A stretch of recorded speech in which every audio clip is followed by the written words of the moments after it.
Chapter 19. After clearing the table where I'd eaten and washing my hands, I started down to engineering, butterflies forming in my stomach. The closer I got, the more they fluttered until I felt like I was going to be sick. I felt as though I were walking directly into a trap, but since I was already in a giant trap, it couldn't possibly make much more difference. As I passed down C deck on my way to the elevator, a cabin door slid open as I passed it. I turned to look and stifled a gasp as I saw Sigmet's odd face peer out at me. "Come inside," he whispered. "We need to tell you something." "No," I said, hoping I sounded firm and prepared to quicken my pace. But he grabbed my arm as I tried to pass. I opened my mouth to scream, but he spoke urgently. "Please, it's in your best interest." "You can talk to me out here," I insisted. They weren't going to get me to voluntarily become a hostage or whatever they wanted from me. "Oh, whatever," he said as Pete stepped out. "There's not much time.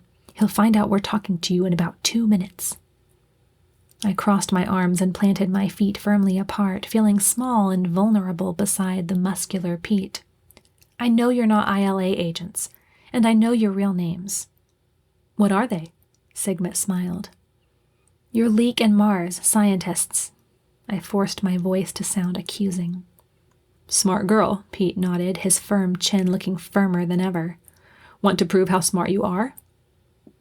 I didn't know how to answer this, but I didn't need to because he hurried on. "We weren't lying about Erasmus Sanderson. Oh, I know you know him as Erasmus Howitz. He changed his name to keep himself safe. He has 100 enemies, people he's cheated with his inventions. He's like a con man, except he never does anything against the law, so he can't be caught. Legally. But listen to us, Miss Lloyd. He doesn't want to help you. I think you know that now. Father or not, he doesn't care anything about saving your life. But if you come with us, come away from here, we can help you. We'll take you back to our boss, and we'll study the Radialloy. We'll see if we can find a way to duplicate it, study it to see if we can find an alternate cure. We won't take it until we can make sure you'll be safe." "Time's up," urged Sigmet. Pete grabbed my shoulder so hard that I couldn't help wincing, looking me straight in the eyes with an intensity that shriveled me, then gave me a little push down the hall. "Go talk to him now. But don't forget what we've said. Any moment of the day or night you can come to us and we'll manage to get away." His voice chased after me as I ran towards the elevator, my pulse thumping in my ears. I realized when he used the word manage why they hadn't taken me already.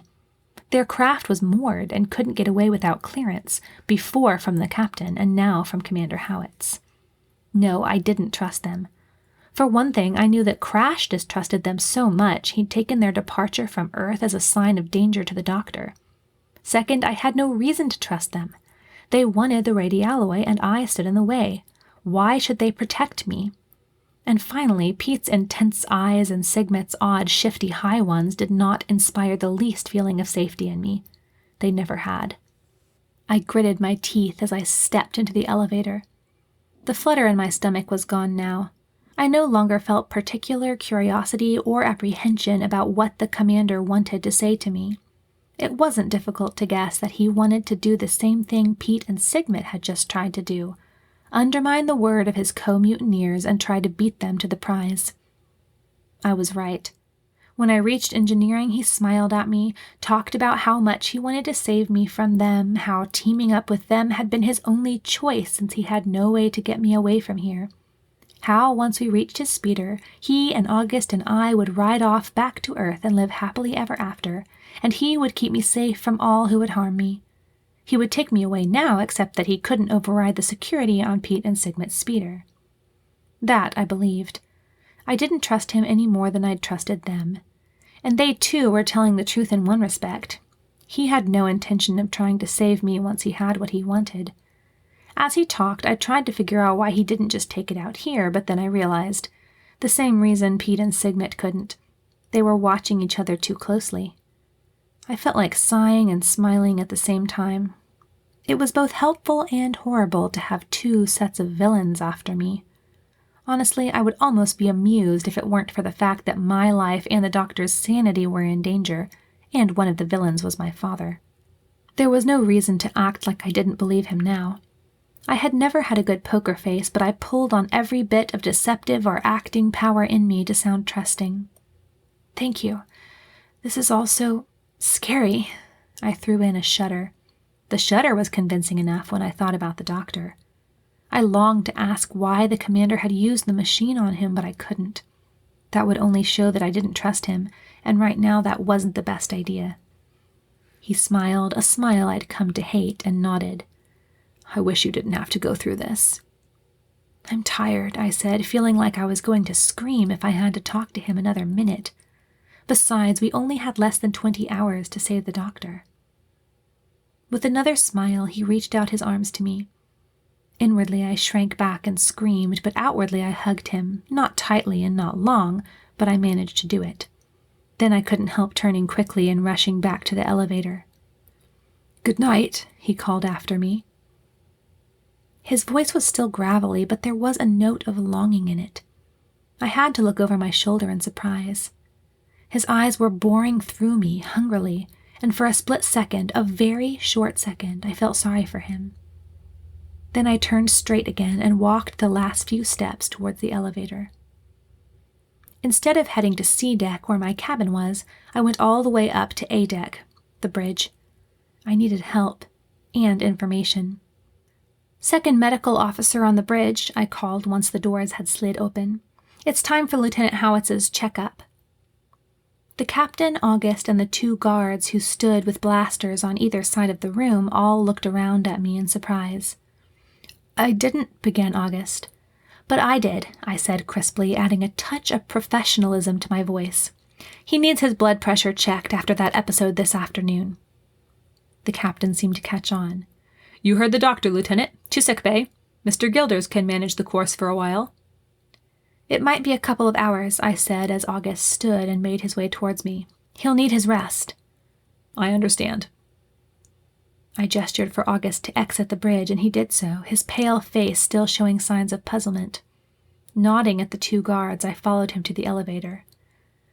"Andi, I'll tell you what you need and what you don't need. Come on."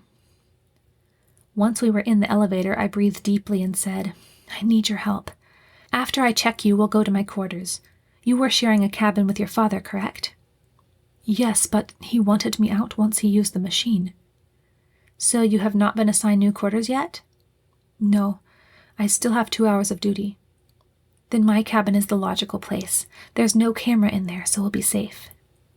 He nodded but looked worried. Before we had a chance to say more, the elevator reached B deck and we stepped out into the corridor.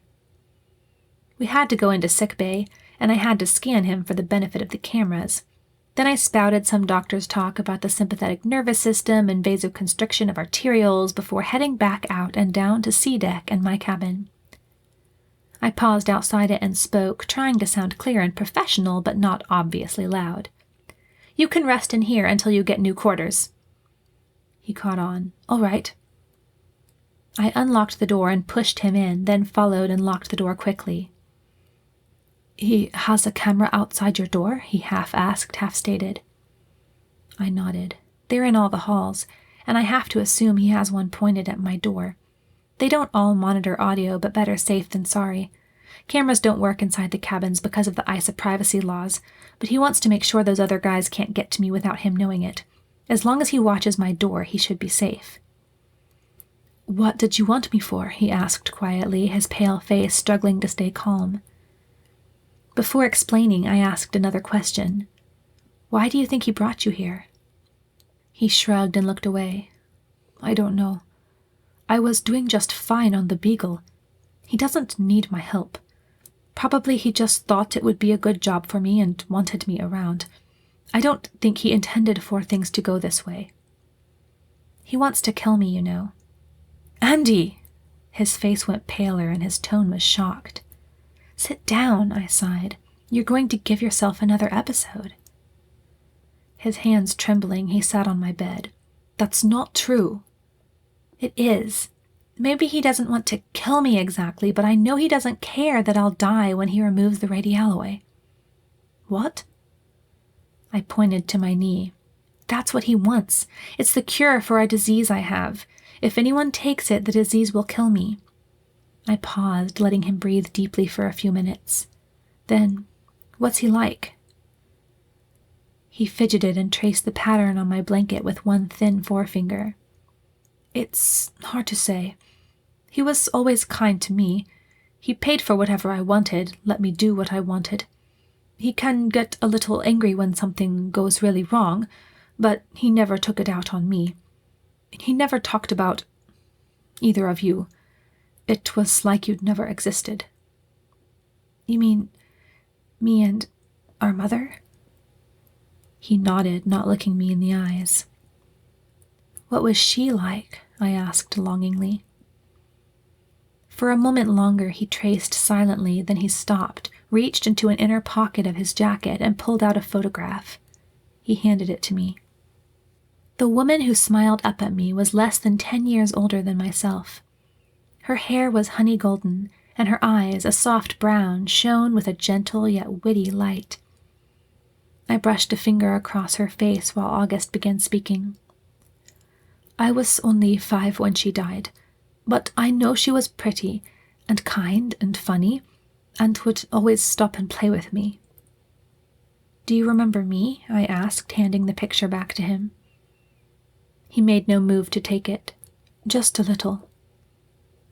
I kept holding it out, but he shook his head. You can keep it. August, please. Biting my lip to keep the tears back, I put the picture in my own inner pocket, feeling a slight warmth settle in my heart. Why did you need me here? He asked. Was that all? No. I walked over to my wardrobe and opened it, revealing a set of shelves on the bottom of it that were full of discarded machinery and other odds and ends. We have to find some way to transmit a message to the Alacrity 1. It's the closest vessel and our only hope.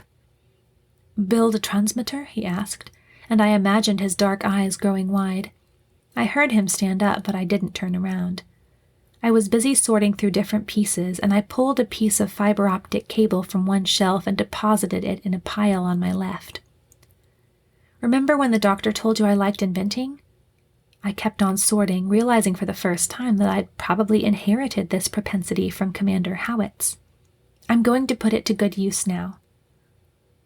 August sat down beside me and watched.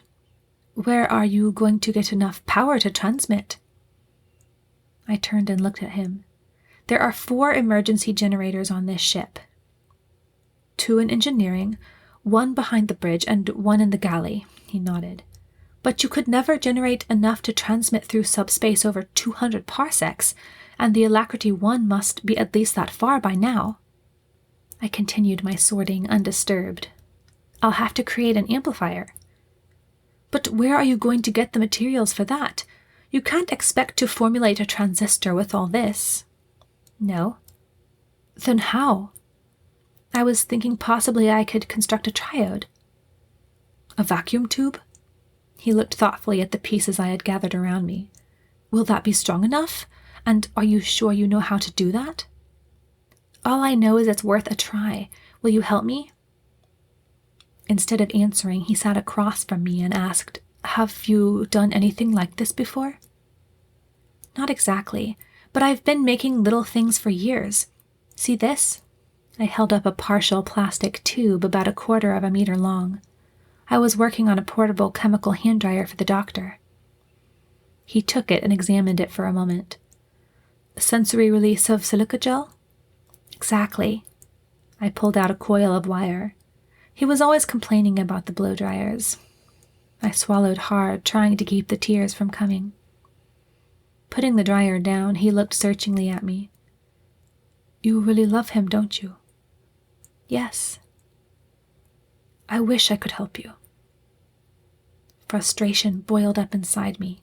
He could help me. I knew he could, but he was too afraid. As if reading my thoughts, he said hastily, I don't like this, what Dad's doing. I'll try to help with the transmitter. To prove it, he picked up a metal plate and handed it to me. I just meant I wish I could help you do something about about Dr. Lloyd. You can, I insisted, looking at him. I'm going to find some way to get to the machine, and then you'll have to work it for me. I don't know how, he insisted. Even if I did, there's no way to get to it. Nothing is completely foolproof. There has to be some way to override security on that door. But if he finds out what we're doing, sometimes you have to take risks, August, I almost yelled. If we don't try, there will be no chance at all. Grabbing my pile of components, I stood and hurried to my little table where I dumped them. There was silence for a moment as I made sure I had all the parts I needed. The wire, I must have dropped it. His pale hand appeared in my peripheral vision, handing me the coil. I took it without looking up. Thank you, I mumbled.